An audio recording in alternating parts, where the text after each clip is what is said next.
एक रिसर्च ये भी कहती है कि अगर 1 साल बच्चा न पढ़े तो उसकी इनकम आने वाले भविष्य में 10% तक कम हो जाती है। तो इसका इम्पैक्ट कहाँ होगा आप समझिए। इसका इम्पैक्ट होने वाला है जो बच्चा अभी 2 साल का है, 4 साल का है, जब वो 18-20 साल का होगा, मतलब 15-20 साल बाद इसका इफेक्ट आने वाला है। मुझे कुछ आंकड़े मिल नहीं रहे थे तो मुझे लगा कि आप लोगों से क्यों ना मैं पूछ लूं। पिछले 1.5 साल में डायबिटीज से, कैंसर से, टीबी से, ब्रेन स्ट्रोक से, दिल की बीमारी से, लीवर फेलियर से, किडनी फेलियर से कितने लोगों की मौत हुई। अगर आपको ये आंकड़े ना मिले तो एक और चीज मैं पूछता हूं, वो मुझे ढूंढ कर बता दीजिएगा कि इन लोगों, ये जो बीमारियां मैंने बताई हैं, इन बीमारियों के कितने नए मरीज पिछले 1.5 साल में आए हैं। इन दोनों में से कोई भी आंकड़े अगर आपके पास मिल जाए तो मुझे जरूर बता दीजिएगा। काफी ढूंढने पर मुझे मिल नहीं रहे। क्यों ऐसा हो रहा है? जब इन बीमारियों के आंकड़ों को, या मैं कहूं नई महामारियों को हमसे छिपाया जा रहा है। एक बार जान लेते हैं।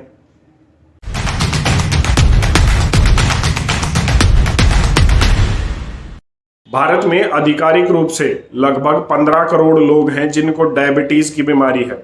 अगर अनऑफिशियल डेटा की बात करें तो हमारे पास है ही नहीं, और अगर उसका पता लग जाएगा तो डायबिटीज, शुगर भी भारत में एक महामारी ही बन जाएगी। हर साल लगभग 10 लाख लोग कैंसर से उनकी मृत्यु होती है भारत में। लेकिन कितने मरीज हैं कुल भारत में कैंसर के, और हर साल कितने नए आ रहे हैं, अगर इसका पता चल जाए तो ये भी एक महामारी का रूप ले लेगा। उसके बाद टीबी, उसके बाद दिल की बीमारियां, लीवर फेलियर, किडनी फेलियर, दिमाग की बीमारियां, ये सब रह गए वो अलग। अगर सभी के एक्चुअल स्टेट्स हमारे पास आ जाए तो ये भी कहीं ना कहीं महामारी का रूप ले लेंगे। लेकिन अभी तक या तो आधिकारिक आंकड़े कम बताए जाते हैं, या फिर जो रिपोर्टिंग है वो ठीक से नहीं की जाती, या फिर गलत हो रही है। क्योंकि हो सकता है एक कारण ये हो कि इसके साथ अभी के लिए कोई बड़ा बाजार नहीं छिपा हुआ। इनमें से कुछ बीमारियां तो ऐसी हैं जिनको भारत में बीमारी ही नहीं माना जाता।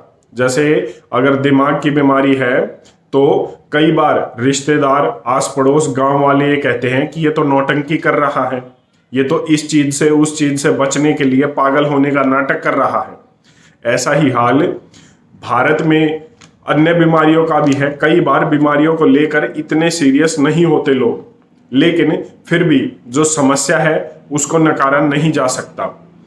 ठीक उसी तरीके से भारत में और बीमारियां भी पैर पसार रही हैं जिनके एक्चुअल स्टेट्स हमारे पास नहीं है। दूसरे देशों में रिपोर्टिंग हो जाती है, रिसर्च होती है, स्टडीज होती है, कम से कम समस्या तो बाहर आ जाती है कि समस्या क्या है। भारत में समस्या ही कई बार बाहर नहीं आती, तो हम काम करें तो किस पर करें, इस बात में ही संशय बना रहता है। जैसे बात कर लेते हैं एक बार अमेरिका की। अमेरिका में अब ये निकल कर आया है कि पिछले 1.5 साल में जो मेंटल इलनेस है, जो दिमाग की बीमारी है, उसके मरीज इतने बढ़ गए हैं कि 3 महीने तक की वेटिंग डॉक्टर्स को देनी पड़ रही है। मतलब अगर कोई व्यक्ति पागल है, किसी को दिमाग की बीमारी है, कोई समस्या है, तो उसको डॉक्टर 3 महीने बाद देखेगा। आप सोच सकते हैं इसका क्या मतलब है। आपको सिर में दर्द हो रहा है और आपको डॉक्टर ये कहे कि इसका इलाज मैं 3 महीने बाद बताऊंगा। सोचिए आप पर क्या बीतेगी। ये समस्या है। हम पिछले 1.5 साल से लॉकडाउन का और किसी ना किसी तरीके से बंदिश का सामना कर रहे हैं, और अभी जो आने वाला समय है, भविष्य है, उसमें भी ये बताया जा रहा है कि एक न्यू नॉर्मल होगा। नॉर्मल नहीं होगा, क्योंकि नॉर्मल और न्यू नॉर्मल में बहुत बड़ा फर्क होता है।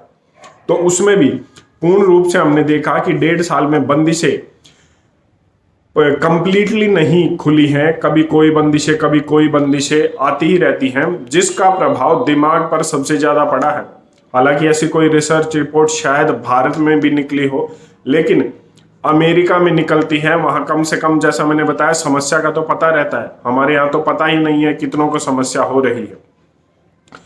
शराब के ठेके, दुकानें खुल जाती हैं, लेकिन स्कूल खुलने में दिक्कत आती है। जिसका कारण क्या हो रहा है, भारत में अभी इसी समय एक स्टडी हुई है छोटी सी, जिसमें बताया कि बच्चे लिखना भी भूल रहे हैं। मतलब पिछले 1.5 साल से वो घर पर ही हैं, 2-4 दिन स्कूल जाते हैं, फिर लॉकडाउन हो जाता है, फिर कोई प्रॉब्लम आ जाती है, फिर लॉकडाउन हो जाता है, स्कूल खुलने में देरी होती है। तो वो क्या हो रहा है, बच्चे जो है लिखना भी भूल रहे हैं, उनको लिखना भी नहीं आ रहा है, और ये आने वाले टाइम में बहुत बड़ी समस्या बनकर उभरेगी। एक रिसर्च ये भी कहती है कि अगर 1 साल बच्चा न पढ़े तो उसकी इनकम आने वाले भविष्य में 10% तक कम हो जाती है। तो इसका इम्पैक्ट कहाँ होगा आप समझिए। इसका इम्पैक्ट होने वाला है जो बच्चा अभी 2 साल का है, 4 साल का है, जब वो 18-20 साल का होगा, मतलब 15-20 साल बाद इसका इफेक्ट आने वाला है। अमेरिका में अभी दिख रहा है, बच्चे नशे की जो है लत बच्चों को, बड़ों को हो गई है, और इसका कारण भी ये आ रहा है। जब वहाँ के जो दिमाग के डॉक्टर्स हैं, जो साइकोलॉजिस्ट हैं, जब उनसे बात की गई तो वो ये कहते हैं, हमारे पास केसेस ऐसे आ रहे हैं, वो ये कहते हैं कि हमें सुसाइड के जो है ख्याल आते हैं मन में, उनसे कैसे बचा जाए। और ये सब इसलिए हो रहा है क्योंकि ये जो लॉकडाउन हुआ है, ये जो बंदिशें हुई हैं, इसकी वजह से जो नौकरी गई है, अनएम्प्लॉयमेंट पैदा हुई है, जो समस्याएं आ रही हैं, जो आर्थिक तंगी, जो गरीबी आ गई है, जो पैसा कंसंट्रेट होकर ऊपर चला गया, जिस पर मैं पहले भी बात कर चुका हूं, उसकी वजह से ये समस्याएं आ रही हैं। उसकी वजह से दिमागी तौर पर लोग भी, एडल्ट भी और बच्चे भी कमजोर हो रहे हैं, जिसका सीधे सीधे तौर पर दिमाग की बीमारियां बढ़ रही हैं, और डॉक्टर्स को 3-3 महीने का वेटिंग टाइम देना पड़ रहा है। इन सब चीजों पर कोई बात नहीं करता। क्यों? क्योंकि इनके साथ, जैसा मैंने कहा, अभी के लिए कोई बड़ा बाजार इसके साथ नहीं टिका हुआ। अगर इसके साथ कोई बड़ा बाजार लगा हुआ होता तो हो सकता है ये भी अभी तक कोई ना कोई महामारी का रूप ले लेती और मीडिया में आ जाती, लेकिन अभी नहीं है। तो ये सब, इतना भी कहना बिल्कुल सच है कि ये सब छिपाया जा रहा है हमसे, ताकि ये मेन स्ट्रीम मीडिया में ना आए और इसके प्रति कोई एक्शन ना ले लिया जाए। अगर एक्शन होगा तो उसके रिएक्शंस भी आएंगे, इस पर काम करना पड़ेगा, इनको ठीक करना पड़ेगा चीज़ों को, या ठीक करने का कम से कम दिखावा तो करना पड़ेगा। चीज़ें ऐसी हो रही हैं, बच्चों के लिए, बच्चे पढ़ाई से दूर हो रहे हैं, युवा रोजगार से दूर हो रहे हैं, लेकिन फोकस सिर्फ अभी एक चीज पर हो रहा है। ठीक है, अगर आप ये बात कहते हैं कि अभी के लिए वो प्रायोरिटी है, तो उस बात को भी अगर एक समय के लिए मान लिया जाए तो उस पर काम करना चाहिए। ठीक है, आप काम कर रहे हैं, लेकिन इन सब चीजों का क्या होगा? और पिछले 1.5-2 साल में जो ये प्रॉब्लम बढ़ी है, इनका क्या होगा? क्या उन लोगों को उसी तरीके से पटरी पर लाया जा सकता है? क्या जो बच्चा अभी 2 साल 4 साल का है, कि उसकी 2 साल की जो पढ़ाई इफेक्ट हुई है, जब वो आगे चलकर बड़ा होगा, उसको रोजगार में जो दिक्कतें आएंगी इन 2 साल की पढ़ाई न होने की वजह से, उसका क्या होगा? एक बार इन सब पर आप अपनी क्या राय रखते हैं, कमेंट करके जरूर बताएं। धन्यवाद। जय हिंद।